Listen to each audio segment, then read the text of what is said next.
It's easy to stand out. It's easy to speak up. But what consequences are they going to go through? Now, I'm not saying any of this is right, but when you ask that question, you have to look at it in all sectors. Because are there people who have stood against the police as a policeman and said that something was wrong and got ostracized? Absolutely. Absolutely. So what's going to something's going to have to happen where they have no choice but to do that. And they're going to have to What do you mean they have no choice? They have to do that and do what? To make the changes. They're going to have to be some consequences. They're going to have to come down All right. to affect the changes. As simple as that. But the question is, does anybody want those consequences? Because the powers that be, like you said, for example, I use this in When We Pray on Them. Oh my God. The Black Panther Party. When the Black Panther Party showed up in Congress with those guns, they immediately put a ban to the law immediately. They took immediate effect. Like I said, I have to go back because it escapes me right now. But when you look at the Black Panther Party and in California, their rights to bear arms, there was an amendment made to that specifically, in my opinion, because of the Black Panther Party exercising their rights to bear arms. Not only exercising their right to bear arms, but also having the education behind what they could do and what they couldn't do, and they could recite them, on site. And immediately, there was an amendment made to the law. So they didn't wait. They didn't wait for that. Okay. So to me, it's something that could be done, but it's almost like if every time somebody's killed and you talk about it a little bit and it goes away and somebody else gets killed, where's the motivation to change it? It doesn't seem like there is one. So yeah, it's sad, but yeah, that is how it appears. In that, I think it's like the woman who has violated a number of times by a certain man, and this woman think that her freedom is going to come from this man, because maybe this man suddenly is going to realize one day that I have violated her enough, now I'm going to set her free. But that is not how freedom works. Freedom doesn't work like that. Freedom works by you demanding it. And of course, demanding it meaning be ready to pay the consequences also. Well, you cannot expect the person who is violating you to set you free.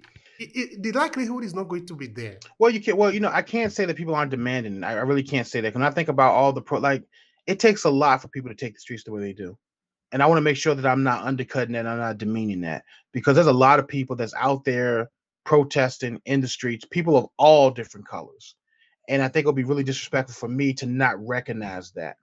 Then they are demanding that.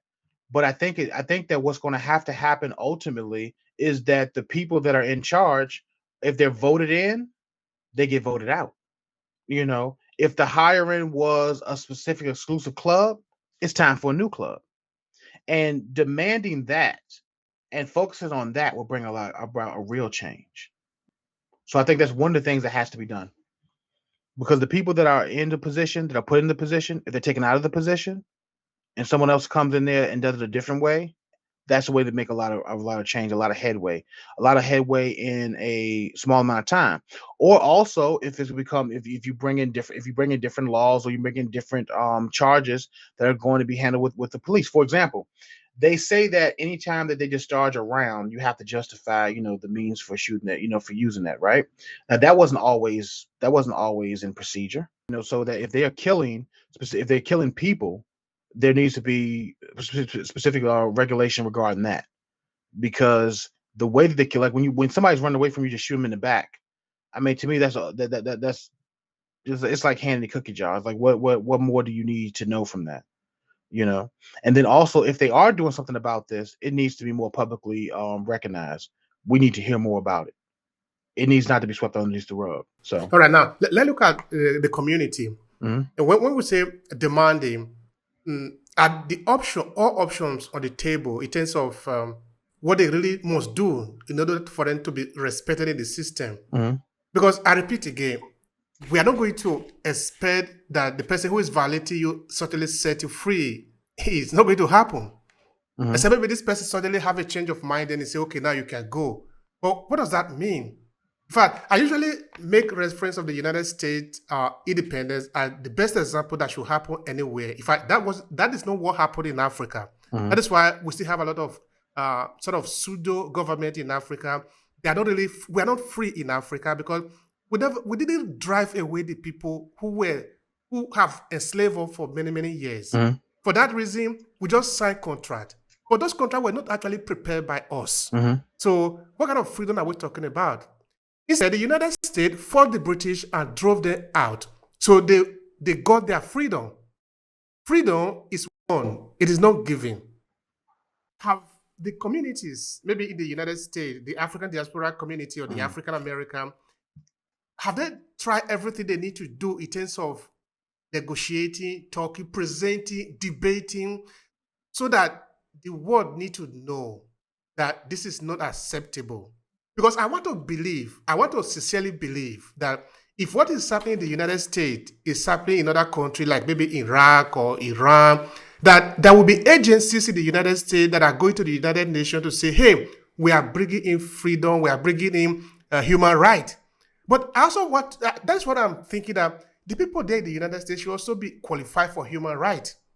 Well, So have everything been done yet? Now there is no more, we cannot do anything again. Have we exhausted all the options?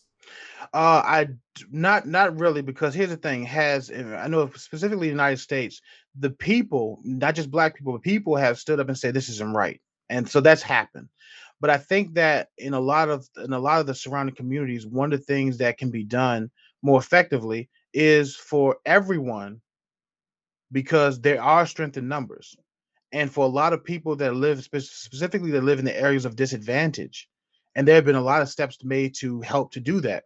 It's starting to vote, not just in the major elections, but in all the elections, because in all those elections, the people that are being picked are the ones making the decisions, and the people who are being put into office are a lot of times the ones that are either sweeping things behind the rug or doing something about it.